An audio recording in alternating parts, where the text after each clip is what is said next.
The month of Feb and March consider most stressful month of the year. क्यों बोला जाता है ऐसा? कि ये दो ऐसे महीने हैं जिसमें पेरेंट्स और जो हमारे बच्चे बड़ी ज़्यादा स्ट्रेस फील करते हैं। तो कारण क्या है? तो कारण simple, that is examination fair. ये एग्जामिनेशन फेयर क्यों है बच्चों के अंदर इतना? क्यों बच्चे जो हैं इतनी ज़्यादा स्ट्रेस, डिप्रेशन, सुसाइडल रेट में चले गए सिर्फ और सिर्फ इस एग्जाम्स के कारण? तो कारण अब जानने की कोशिश करेंगे और देखेंगे क्या इसका कोई सोल्यूशन है।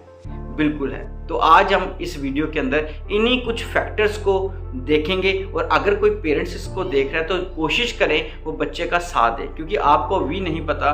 हम तो सोचते हैं कि बच्चा पढ़ रहा है, लेकिन उस बच्चे के अंदर ऐसी बहुत सारे स्ट्रेस वाली चीज़ें चल रही हैं जो निकालना बहुत ही ज़्यादा ज़रूरी है। तो जरूर एंड तक इस वीडियो को देखें और कोशिश करेंगे मिलके अपने इन बच्चों को इस स्ट्रेस से बाहर निकालने की कोशिश करेंगे। तो सबसे बड़ा कारण है that is lack of preparation. बच्चे जो हैं वो स्टार्टिंग से हम उनको बोलते हैं कि भाई आपको पढ़ाई करनी है, लेकिन बच्चे जो होते हैं वो इस चीज़ को समझते नहीं है और वो इसको लिंगर ऑन करते रहते हैं, जिसके कारण जो उनका सिलेबस होता है, उनका जो कंटेंट होता है वो बढ़ता रहता है, लेकिन with the passage of time कम होता रहता है। तो एक दिन ऐसा आ जाता है, जैसे आज की बात करें, फेब मंथ है, मार्च में पेपर है, तो सिर्फ 1 महीना या 15 दिन रह जाते हैं, तब बच्चा वो बड़ा ज़्यादा सीरियस होता है। लेकिन अब टाइम ज़्यादा निकल गया होता है तो उसको अब ये समझ नहीं आता कि इस चीज़ को किस तरह से तैयार किया जाए। इसी को बोलते हैं that is lack of preparation. हमने पहले से तैयारी ही नहीं की उस चीज़ की, तो इस कारण क्या होता है, अब उस थोड़े टाइम में वो ज़्यादा चीज़ करने की कोशिश करता है। तो अगर उसने पहले तैयारी की होती तो शायद थोड़े टाइम में ही थोड़ी चीज़ करनी पड़ती या फिर उस चीज़ को रिवाइज करना पड़ता। तो चलो, गलती होगी, हम उसको सुधार करेंगे बाद में, कैसे करते हैं। तो this is the first reason. Second reason is the lack of sleep. आप बोल सकते हो कि आप खुद सोचो कि पहले हमारे पास हर एक बच्चे के पास टाइम तो 24 और ही होगा, 24 घंटे ही हैं, लेकिन एक बच्चा पहले से 4 रिवीजन कर चुका है और एक बच्चा अभी तक पूरी तरह से उसको समझ ही नहीं पाया।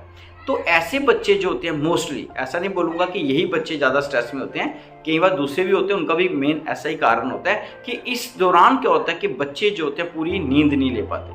आपने पहले बच्चों ने कभी भी अपने ब्रेन को इस तरह से ट्रेन ही नहीं किया कि वो 4 घंटे या 5 घंटे की नींद में 18 घंटे काम करें, लेकिन जैसे ही पेपर आते हैं तो वो सीधा स्विच ऑन कर जाते हैं। जो बच्चा सुबह 8 बजे या 9 बजे उठता था, अब वो सीधा 5 बजे उठ रहा है। तो वो जो 4 घंटे का गैप होता है, ब्रेन उसी को समझ ही नहीं पाता। इस कारण थोड़ी प्रॉब्लम आती है। वही बच्चा पहले 10 बजे सो जाता था, आज वो 1 बजे सो रहा है। पहले वो 9 बजे उठता था या 8 बजे उठता था, आज वो 5 बजे उठ रहा है। तो सिर्फ 4 घंटे की रेस्ट में वो पूरा दिन काम कर रहा था, जो पहले उसने कभी भी नहीं किया। इसलिए ब्रेन को भी इस चीज़ को समझने में टाइम लगता है। इट मीन्स कि जब हमारे ब्रेन के अंदर पूरी रेस्ट नहीं मिलेगी या हमारी बॉडी को पूरी रेस्ट नहीं मिलती है, इस कारण क्या होता है, जो आगे वाले हॉर्स होते हैं, जो 18 घंटे आप काम करते हो, उसमें प्रोडक्टिविटी हमारी कम हो जाती है। तो ये भी थोड़ा सा ध्यान रखना है कि हम बच्चों का जो स्लीप है वो किस तरह से हमारी बॉडी को या हमारे स्ट्रेस लेवल को इंक्रीज करते हैं। थर्ड जो reason behind the stress, that is negative self talk. जब बच्चा पहला कारण देखता है दैट इज प्रिपरेशन अच्छी नहीं हो रही है, तो बच्चों के दिमाग के अंदर, और उधर से नींद भी पूरी नहीं हो पा रही है, तो ब्रेन के अंदर एक नया कंसेप्ट आया दैट इज सेल्फ टॉक। ऐसा नहीं है कि सेल्फ टॉक सिर्फ यही बच्चे करते हैं, सेल्फ टॉक हर एक करता है। दिन में 60,000 विचार तो हर एक को आने ही आने हैं, ये साइंटिफिकली प्रूवन है। लेकिन वो विचार किस तरह के आएंगे, वो आपकी बॉडी को जहाँ तो बनाएंगे, जहाँ तो तोड़ेंगे। आइदर इट विल ब्रेक और मेक अ पर्सन। तो यानी कि अब ये विचार जो बच्चे के अंदर आ रहे हैं ये नेगेटिव आएंगे, ऑब्वियसली है। क्यों? क्योंकि बच्चे की तैयारी पूरी नहीं है, नींद पूरी नहीं हो पा रही। उस कारण क्या होता है, बच्चे को अब डर लगा रहता है कि अब क्या होगा, तो वो आगे फ्यूचर सोचना शुरू करता है, मेरे से नहीं हो पाएगा, मैं 15 दिन के अंदर ये चीज़ नहीं कर पाऊंगा, मेरा रिजल्ट कैसे आएगा। तो वो जो नेगेटिव सेल्फ टॉक होती है, इसके कारण एक और पंगा बन जाता है कि अब ये बच्चा जो है पढ़ाई करते समय भी उस चीज़ को सोच रहा है, तो बच्चे के दिमाग में वो चीज़ जा ही नहीं पाती है और बच्चा जैसे जैसे करता जाएगा टाइम और निकलता जाएगा, सिलेबस फिर वहाँ का वहाँ है, लेकिन बच्चे का जो टाइम है वो कम होता जाएगा, वो और ज़्यादा स्ट्रेस में आता जाएगा। तो इससे भी कोई भी हल होने वाला नहीं है, हल आगे बताएंगे आपको। सो ये भी एक कारण रहेगा। एक कारण, बहुत बड़ा कारण है, दैट इज ब्रीदिंग मैकेनिज्म। बहुत ही बड़ा कारण है, जैसे हम इसको तो कुछ मानते नहीं है, लेकिन मेरे अकॉर्डिंगली बायोलॉजी का टीचर हूँ तो मेरे कारण बहुत बड़ा कारण है। तो बड़ा कारण ये है कि जब भी बच्चा या कोई भी पर्सन जो है वो स्ट्रेस में चला है तो उसका ब्रीदिंग मैकेनिज्म थोड़ा सा बैलेंस में नहीं रहता है।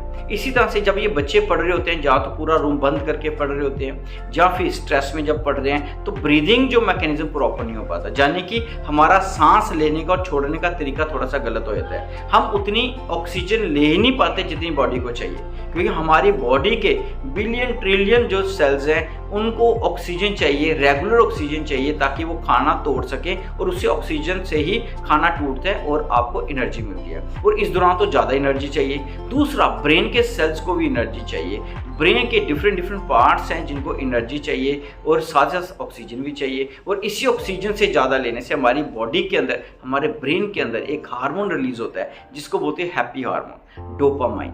और ये डोपामाइन है जो हमारी एफिशिएंसी इंक्रीज करेगा, हमारा लेवल जो मेमोरी का वो तेज करेगा, हमें अंदर से खुश रखेगा, और खुश होने से ही हमारा स्ट्रेस लेवल कम होता है। Next point is the expectations.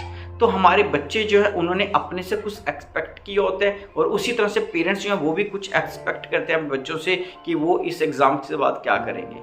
तो वो जो बच्चे जो होते हैं इन पेपर को तैयारी कर रहे होते हैं, उनकी एक्सपेक्टेशन भी साथ चल रही होती है कि हमारे रिजल्ट इतने मार्क्स आएंगे, या फिर हम इसके बाद ये क्रैक करके ये करेंगे। तो जब ये कर रहे होते हैं तो अगर उनको थोड़ा सा भी गड़बड़ी हो जाती है, जैसे मैंने ऊपर से बोला, तो उनको ये सारी की सारी चीज़ें क्या होती है, लगता है कि अब हमारी एक्सपेक्टेशंस पूरी नहीं हो सकती और हमारे पास सेकंड ऑप्शन ही कोई नहीं है। तो ये सब चीज़ें जो होती हैं बच्चे के ऊपर इतनी ज़्यादा हावी हो जाती हैं कि बच्चा उससे निकल ही नहीं पाता। तो एक्सपेक्टेशन जो है वो भी एक कारण बनती है इस स्ट्रेस का।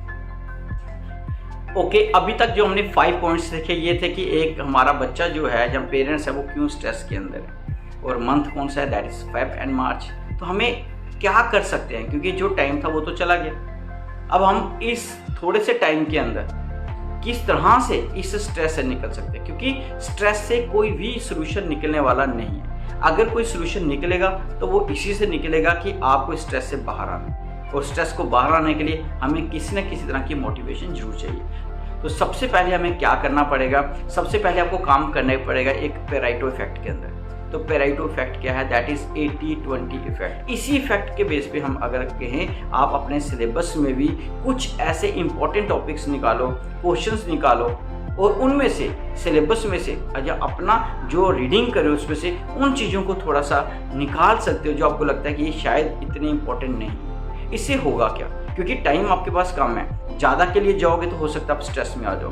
तो आप उनमें से कुछ पोर्शन जो है वो निकाल दोगे तो आपके पास टाइम ज़्यादा बढ़ जाएगा, यानी कि उसी चीज़ को करने के लिए टाइम आपके पास ज़्यादा हो जाएगा। अब आप कहोगे टाइम से क्या होगा, बहुत कुछ होगा, क्योंकि पहले आपके पास टाइम कम था, सिलेबस ज़्यादा था। अब आपने कुछ अपने एक्सपर्ट की मदद से, जो के स्कूल के टीचर्स होंगे, गाइड टीचर्स होंगे, या फिर आपके पास कुछ पुराने पेपर्स होंगे, उसकी मदद से आपने उन क्वेश्चंस को फिल्टर कर लिया है जो हो सकता है कि 80% 70% एग्जाम में आ सकते हैं। तो टाइम बढ़ने से क्या हुआ कि अब आप अपनी जो स्लीप थी, नींद थी, वो पूरी कर सकते हो। क्यों? क्योंकि मैंने बोला, क्योंकि स्लीप आप इसलिए नहीं पूरी कर पा रहे थे क्योंकि आपको लग रहा था कि मैं अगर सो गया तो हमारा सिलेबस पूरा नहीं हो पाएगा। तो सेकंड एस्पेक्ट आ गया कि आप अपनी नींद भी पूरी कर सकते हो। नींद पूरी होने से क्या होगा, आपकी बॉडी के अंदर डोपामाइन जो होता है, मैंने अभी बोला, वो रिलीज होगा। डोपामाइन रिलीज होने से क्या होगा कि वो हैप्पी हार्मोन है, तो आपकी बॉडी के अंदर जो स्ट्रेस लेवल था, वो स्ट्रेस लेवल को भी वो डिक्रीज करेगा, यानी कि स्ट्रेस को डिक्रीज करेगा और आपके अंदर एक अलग से शांति लाएगा, हैप्पीनेस लाएगा। That is the third effect. तो कितना कुछ हो रहा है एक छोटे से एफर्ट्स के कारण। तो ये 3 करने से आपको काफ़ी ज़्यादा रिलैक्स हो जाओगे।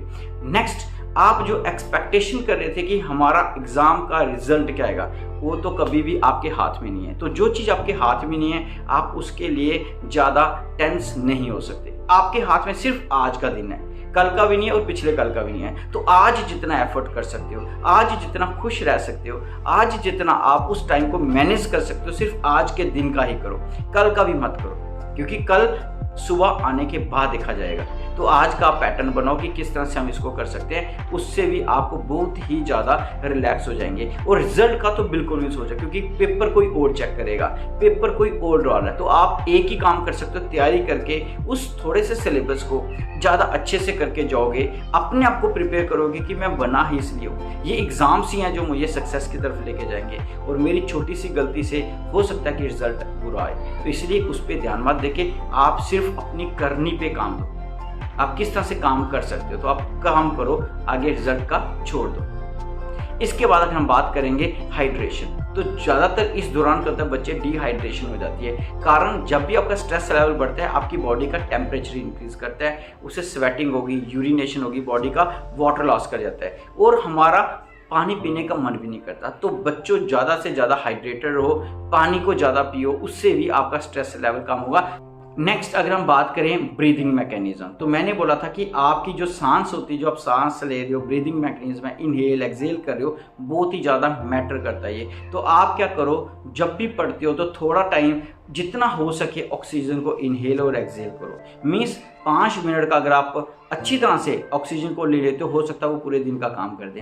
तो पढ़ने के साथ साथ आप अपने ब्रीदिंग मैकेनिज्म यानी कि इनहेल और एक्सेल जो सिस्टम है उसको प्रॉपर करो, उस प्रोसेस को अच्छी तरह से करो, जैसे लोम विलोम बोला जाता है। तो इनसे बहुत ही ज़्यादा रिलैक्स होंगे, और जो स्ट्रेस लेवल है आधे घंटे का 1 घंटे उसी टाइम रिलीज हो जाएगा। तो ये आपको जरूर करना है। और दूसरा, आपको शॉर्ट ड्यूरेशन के लिए आपको थोड़ा सा टाइम अपने लिए निकालना है, क्योंकि साइंटिफिकली प्रूवन है कि बच्चा अगर 1 घंटा पढ़ता है तो उसके बाद उसका जो लेवल है या उसका जो पढ़ने की क्षमता है वो कम हो जाती है, उसकी मेमोरी कम होना शुरू हो जाती है। तो आपको लगातार 3 घंटे 4 घंटे नहीं पढ़ना है। आप 45 मिनट के लिए पढ़ो, फिर 5 मिनट के लिए रिलैक्स हो जाओ। और उसमें 5 मिनट में क्या करना है, आपको म्यूज़िक लगा सकते हो, लेकिन वो म्यूज़िक ऐसा ना हो कि आपको पीछे वापस लेके चला जाए, जहाँ आपको फिर कोई प्रॉब्लम में डाल दे। जहाँ फिर ट्विटर को यूज़ करते हो वो नहीं करना है, आपको कोई इंस्टाग्राम करते हो नहीं करना है। कारण ये है क्योंकि जब ये चीज़ें यूज़ करते हो तो इसमें आप कोई पोस्ट करते हो, फिर आपका मन उसमें लगा रहता है कि हम इसको देखें, किसी ने लाइक किया, किसी ने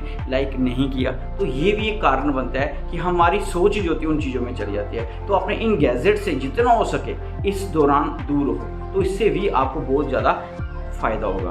तो ये कुछ कारण थे जिनसे हम क्या कर सकते हैं कि अपना जो स्ट्रेस लेवल है उसको कम कर सकते हैं। और होप करूँगा कि आप इनको ज़रूर अप्लाई करेंगे, इम्प्लीमेंट करेंगे। और पेरेंट्स को तो ज़रूर बोलूँगा कि बच्चों को हो सके जितना हो सके इस दौरान जितना हो सके उनके साथ रह के उनका साथ दें, ताकि बच्चा जो है कभी भी इस चीज़ को स्ट्रेस में ना ले।